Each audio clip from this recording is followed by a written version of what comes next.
Welcome to the Break Vape podcast. I am your host, Tami Ernst. If you are an overwhelmed mom struggling to quit vaping after trying everything in your power to quit, then you are in the right place, mama. Each week on the show, we analyze stress, vaping, and addiction from a place of zero self-judgment so that you can build up the skills you need to ditch your vapes for good. Are you ready? Let's get to work. Hey mamas, welcome back to the show. And if you're here for the first time, I'm so glad you're here.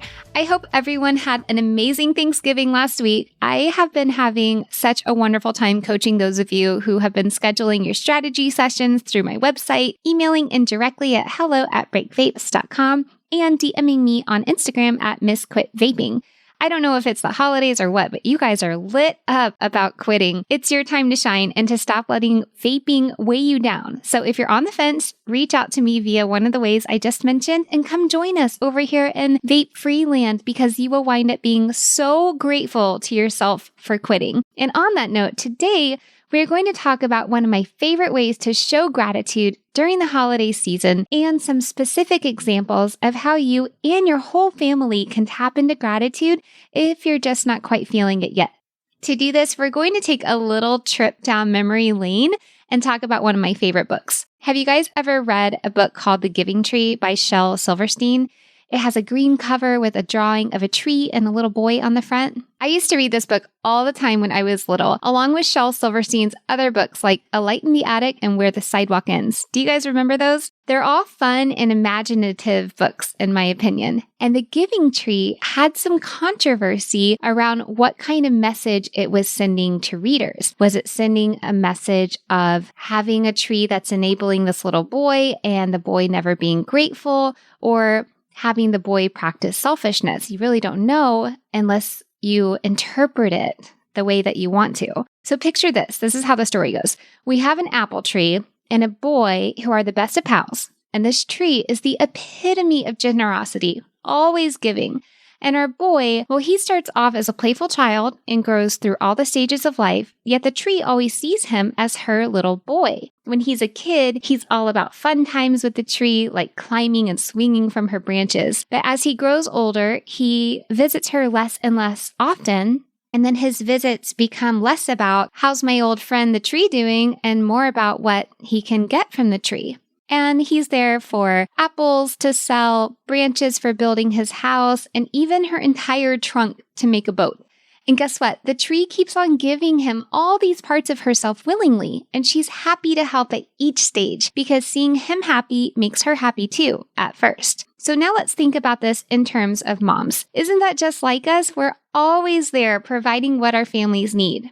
Moms, like the tree, offer endless support, love, and resources, often putting everyone else's needs before their own. And as the story progresses, the boy becomes an old man, and the tree, well, she winds up just being a stump because she's already given the boy her apples, her branches, and her trunk. Then later, when he needs a place to rest, she's still there for him, offering what she can. As an old man, the boy needs a place to just sit, and the tree offers him her stump to rest upon. And that's how the story ends, and it's up to you to interpret. So there's just this old man sitting on the trunk of his giving tree, and the story ends. But what's the takeaway for us and our little ones? How do we want to interpret it? That's up to you. I like to interpret it as, I don't think that there is anything wrong with the boy except that he just needed to be taught gratitude little by little by his giving tree so that they both could feel like their cup was full. The tree could use some healthy boundaries and the boy could use some healthy examples of how to express being grateful. So today I have a fun way to practice teaching your kids gratitude so that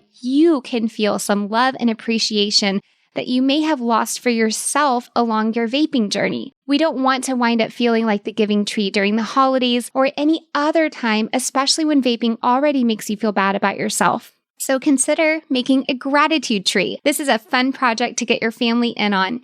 You're going to need a Sharpie marker, some plain Christmas ornament balls to write on, and a tree to decorate. Then what you'll do is have yourself and each one of your kiddos, or whoever you're involving in this project, write down a few things that they are grateful for and then hang them on the tree. I like to use a mini 3-foot pre-lit tree just for this purpose, but you can use these decorations on your main tree as well, or anywhere else you think sounds like a good fit for your family. You can even keep some blank ornament balls and a Sharpie handy for when you have guests over who want to join in on the fun, or for any time you have another thought of gratitude that you just want to add to your tree. I hope that over the years, you'll need a bigger and bigger tree. Now to start, if you or your family are struggling to find the words to describe what you are grateful for, just start with the basics. I'm grateful for my family. I'm grateful for my friends. I'm grateful for a memory of someone. I'm grateful for the Break Vape podcast. I'm just kidding, but seriously, if you can't think of something, then borrow this thought. I'm grateful that I am strengthening my skill of being grateful. Now that is a powerful thought, my friends. You know, it's fascinating how the practice of gratitude can transform our lives in so many ways. It's not just about feeling thankful. It's about strengthening that skill and making it a part of who we are and how we want to be treated by gently demonstrating gratitude and setting the example for others to follow. Now let's take this concept of gratitude a step further and apply it to something quite specific, our journey towards a vape-free life.